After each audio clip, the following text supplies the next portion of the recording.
Hello, it's Andrine, your Jewish American Priestess, and I'm coming to you this time with a Hebrew Kalevala reading. And I'm going to just do a single card. I'm not going to do a pick a card today, because that's what I'm being led to do. So I'm going to shuffle the deck of cards, and I'm going to have one card come. Is that the one? It really doesn't want to go in. I'm guessing that's the one. And we're going to read about it, and then we're going to do a Hebrew reading also. I'm going to tuck these somewhere over here, I guess. And our card today is Para. That's a very strange story. I know it, but I'm going to read it. I'm going to look at the book. I'm going to gaze at the book just to make sure that I'm getting it right, because it's a weird one. And not that they aren't all weird, but this one is, I think, particularly strange in its magicalness and its I don't know, it is this, I don't know how to describe it. I'll just read about it. So here's the para. It looks like this. It looks sort of like a monster, and it is sort of like a monster. Its keywords are jealousy, worry, thoughts of want, fear of not making it, pessimism, problematic relationships, spiritual poverty, spiritual and material dependence from others. So it does correspond to the Five of Pentacles in the usual tarot. And the Five of Pentacles, if you know anything about tarot, is about poverty. It's about being out in the snow, being afraid. And this is a very strange card. You can see some of the images on it as I read it to you. Para was a supernatural being whose purpose was to steal cream from the neighbors' containers or to suck milk straight from their cows. And you can see the udders there in the upper left corner. Then it carried what it had stolen in its flagon-like stomach to its master and regurgitated the milk or cream into a churn. Para's sharp teeth were said to leave wounds on the cow's udders, and when mastitis, inflammation of the udders, made blood appear in the milk, it was held as a sign that a para had made a visit. Para was created using rags, bones, wool, animal fur, pieces of spindle, churns, and flagon-like leather sacks, sometimes even human bones. Usually it was created by a woman, the mistress of a house, and Para's creator would make first a ball of the ingredients and then put a stolen wafer and blood drops from their own little finger as its heart. Para's legs, 1 to 3, were made from spindles or knitting needles. The finished creature was kept in a cradle-like bushel that was used to sieve grain and had to be brought to life during some magical moment like Christmas or Midsummer's Day, Easter, or the night before Thursday. I don't know what that means. The night before Thursday. Wednesday, I guess. This was done by spells and incantations in a sauna, mimicking a real birth. The moment the para came to life, it asked why it had been made, and then it would hurry out to fulfill its purpose. Para always had strong spiritual connections with its owner, for the mistress gave it a piece of her own soul to bring to life. If Para was injured, so its owner was injured in the same manner. A yellow slime mold would sometimes appear around houses or at pastures that was called Para's feces, and it could be used to identify the Para's owner. One would simply have to whip the mold, which would then force the mistress to come and beg the whipper to stop. Molds at the appearance of courtyards and such were ways to identify or used to accuse people of being a witch. So what a strange, strange creature. It's kind of like a golem in that it, comes to life based on magical spells and incantations, and is made using all kinds of different implements. But it's got this strange implication of wanting something that somebody else has. So it's about envy and jealousy and not feeling like one has enough. So in that case, the person would create a para to go steal it from someone else. So it's a sign of want. It's a sign of not having enough, of being scarcity energy. So it's energies siphoned toward a wrong target, creating only worry and suffering. You may find yourself thinking that you'd be better off, that your partner might be better with somebody else, or you might just not feel worthy. And it means that something isn't gnawing at your happiness, that it's like an energy thief that siphons away part of your well-being. And it urges you to inspect the movements of your own mind. Are you belittling yourself or comparing yourself to the life of those of others? Are other people's businesses and problems being your headache? This may signify a victim mentality or martyrdom.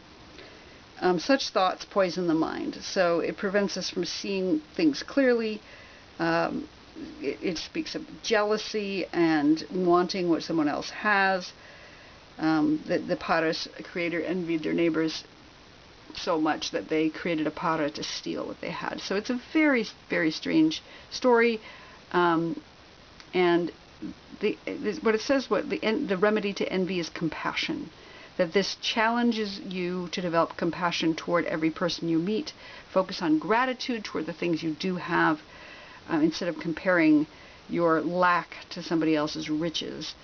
So, who wants to be driven to creating this kind of strange being that will then steal from the neighbor and possibly get you tried as a witch?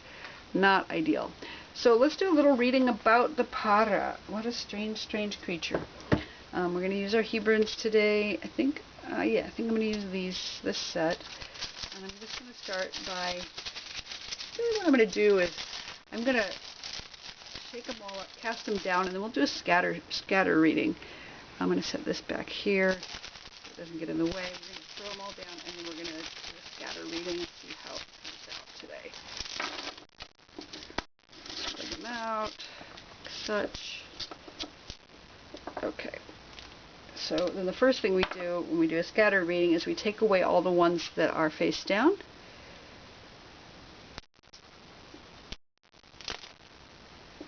Let's see what's left. Except for the blank one, which we leave, because that is blank on both sides. Whoops.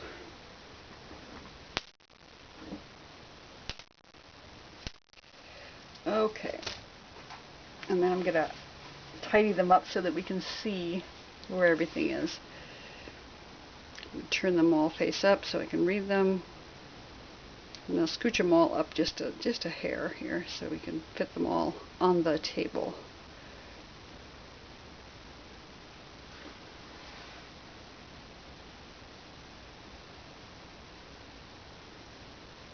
Okay. Excuse me. So, a central issue seems to be the letter Resh here. And that's this letter right here in the center. And Resh is about a beginning. It is the letter that begins the word Rosh, which means head. And it is also, which, like in Rosh Hashanah or Rosh Chodesh, which we just crossed into our Rosh Chodesh of the month of Kislev. It also corresponds to the binary foundation of seed and barrenness. So it's about planting seeds. It's about something new beginning, or whether that seed that you planted will come to fruition, literally bear fruit. So the current central issue here is a beginning of a new thing that is coming. It also has to do with humility a bit. There's a bent head here, like it's the head, but it's bending the head, and it has to do with the mind and the intellect, trying to think things out. But the major theme of the Reish is the beginning. So Bereshit, which is the first word of the Torah, in the beginning, the Reshit, Reish being the head. So in the beginning, we have a thing that's happening, and it also has to do with, it rules over the planet Mercury in the sky, so it has to do with communication also.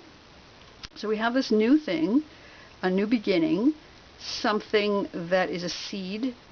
It's the direction north in the directions of the Holy Temple, the Celestial Temple, and it has to do with Mercury, so communication. Something new is maybe being communicated or needs to be communicated about.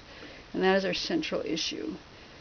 And what we've had coming before that is the letter, well, further back, let's go back to the thing that's the furthest back, is the letter Shin. And the Shin is, interestingly, also the head in the body. It is fire. So it is the mother letter that represents the creation element of fire, and it speaks to emotions of the fiery emotions, like anger or jealousy or passion, maybe even love. But it could be something that is some kind of passion, something flame came up, some exciting idea maybe in the mind, because it is the head in the body and the direction above. It's the sun and the stars and the moon in the sky, so something looking up. That fire that is that creation element, the heat that allows us to live on this planet. You can see that there are 3 flames at the very top, and those are the letter Yud, and the Yuds and the Vavs, which are the long letters connecting them. It's like connection with the divine, a really, really bright and fiery letter. It corresponds to wholeness in terms of Shalom and Shekhinah, which is the indwelling presence of the divine, and yeah, just a connection to one's inner fire. So something that's happened in the past is this new idea, this connection to inner fire, and after that came Tav, and Tav is the last letter in the Hebrew alphabet. It is the letter that is a stamp or a seal. So something was stamped as maybe a seal of approval, something, since it is on the kind of upper line here. I think it's something that was approved, some kind of thing, something that was judged as worthy and good. It does correspond with the moon in the sky, so it can also have to do with the new moon that just turned over at Kislev on Friday. So something. Yeah, something, and it's also the day Friday, interestingly, in time. So it has to do with sovereignty and slavery. So since it is on the upper line, I'm going to guess that it's about sovereignty, some kind of understanding that it has the seal of approval, the seal of the sovereign that has said this is done and this is good, and the moon has to do with mystery. So maybe it's something that has been hidden or has not been revealed yet. So this idea, whatever it was with the Shin, has been acknowledged by divinity, but it has not yet been exposed to the world. Maybe it's something that you haven't let everybody see yet. But you have the sovereignty to move forward with this idea, whatever it is. There's again, it has been deemed or judged as worthy and good and valiant and valid. So that's just come right before it now. And additionally, we have the letter Het, and Het is about, it's a letter that begins the word life, as in Chai, and it is the number 8, so it corresponds to the infinite. It's seen as a chuppah, so maybe about contracts, or covenants of some sort with yourself or with the divine or with another person, that there has been some kind, I mean, and it's like a chuppah, but it's like also it's also like a doorway in some ways. It looks more like a doorway that one could pass through. And a chuppah is sort of a doorway into like a marriage. It is the marriage canopy. So there's something about the gateway into divine life, or into a contract or a commitment with the divine. It also has to do with speech again. It's the gullet in the body, which is the throat, and speech, the foundation of speech. So that's also come right beforehand. We've got this idea of fire, a seal, and a covenant, or some kind of life, or the infinite life, and that's brought us here to the Rosh. And the thing that's come before that hasn't been useful is this blank rune. This is the Hebrew that is the Ein Sof, again, infinite. So it's balancing out the infinite above here. We've got the number 8, which is infinity, but we also have the blank rune, which is the Ein Sof, which means there is something without end. And it may have been, again, this balance between this thing, this idea, whatever we're working with that's coming to a beginning, has infinite possibility, but also there's a little bit of a fear of the infinite and what this will turn into in the long run. Maybe a fear, again, a comparison to, like the Para was saying, like a comparison to others and what they're doing, and whether it's good enough, whether it's worthy or valid enough. And additionally, we've got the Yud below, and the Yud is also like a seed. It's like the smallest one point that corresponds to it's the first letter of the divine name. So it's the beginning, the Rosh. It's the beginning of the name of the divine. And it begins also every single letter. Every letter has got a Yud in it. You'll see as you look at them, everything starts with the Yud. It's that one point out of which everything comes. So again, this fear of starting something new, this fear of planting the seed, it's sort of like a little sperm, and it corresponds to the foundation of sexuality. So again, that impetus to create in the world, there's a little bit of concern, there's a little bit of fear around creation right now. And yet here we are at the beginning. Here we are at the beginning of a thing. And as we move forward into the next part, the first thing we run across is the Samech. And the Samech is the letter that is about being surrounded with protection, being surrounded with comfort, and it's being surrounded with support. It is a circle. It's like the cycle of the year. It's like a symbol of the cyclical nature of things.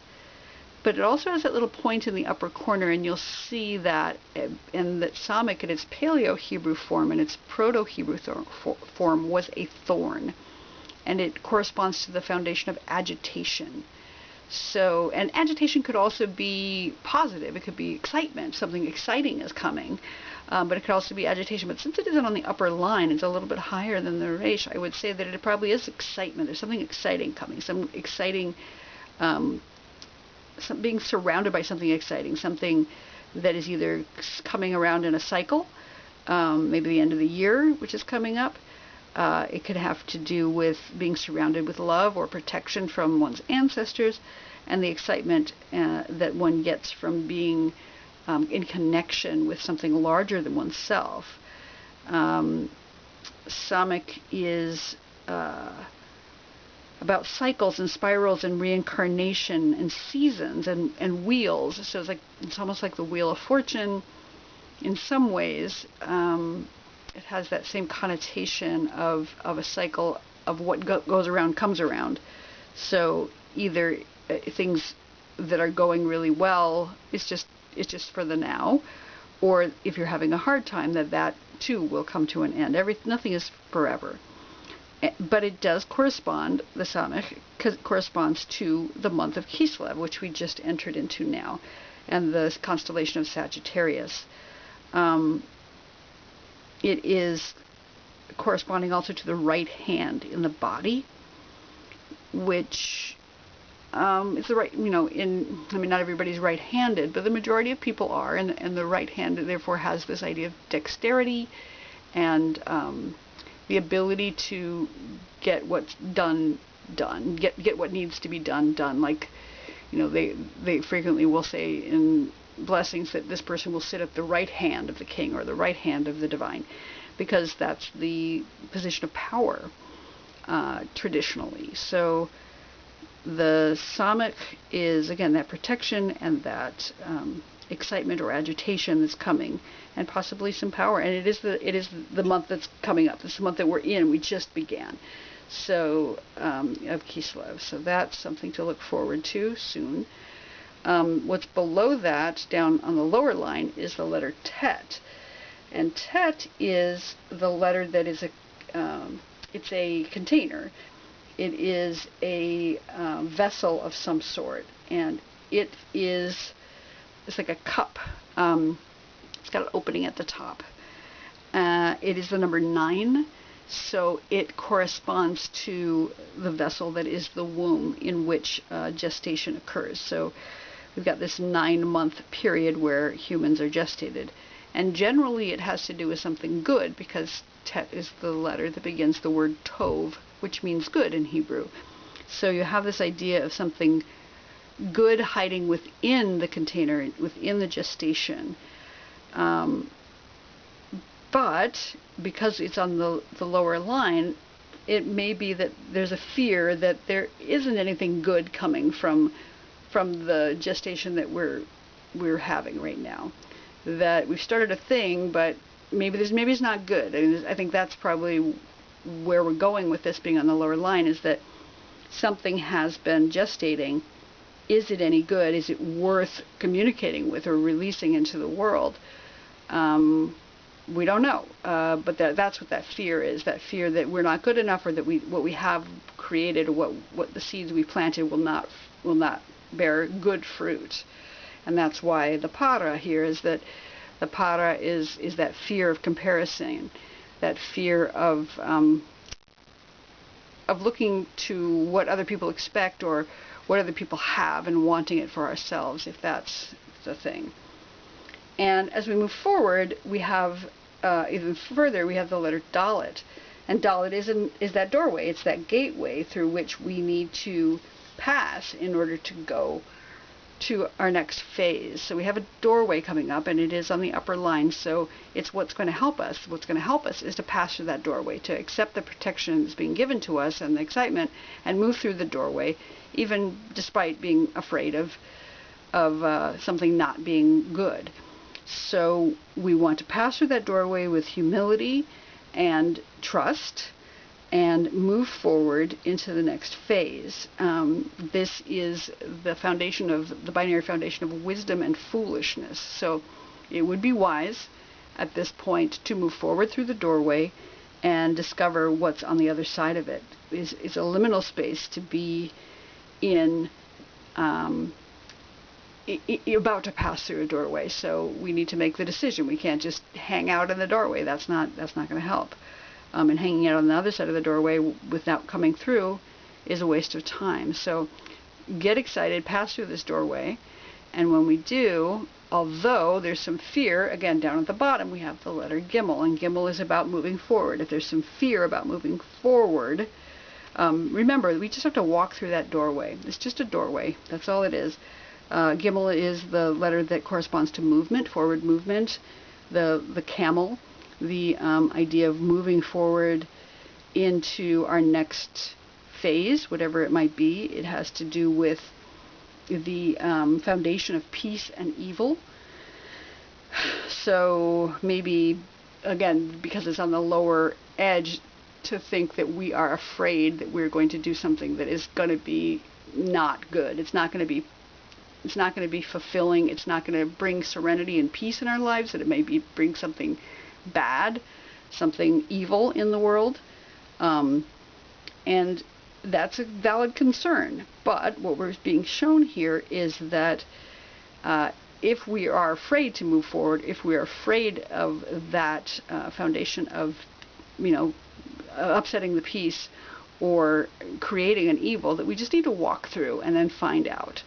And when we do walk through, we will find out. The letter Ayin here is our last letter that came out of in the spread. And Ayin is about sight. It is an eye. It's actually two eyes connected with an optic nerve going back to the brain. And it's about both seeing clearly and being watched over, being seen, being protected, being, again, watched over by the divine. It corresponds to the number 70 in Gematria, and the number 70 is the completion, the ultimate completion. 7 is the number of days of creation, and 10 times 7, being 70, is that ultimate manifestation of the completion of creation. In a good way. We have so many different cycles of 70 in the Torah. We have the 70 descendants of Noah. We have the 70 souls that went down to Egypt, the 70 elders in the desert, the 70 seats of the Sanhedrin. And in each of those cases, it's the 70 plus 1. So you've got the 70 descendants of Noah plus Noah. You've got the 70 souls that went down to Egypt plus Yaakov. You have the 70 elders in the desert plus Moses, and the 70 seats on the Sanhedrin plus the Sanhedrin Hanasi. And so you have actually 71 here.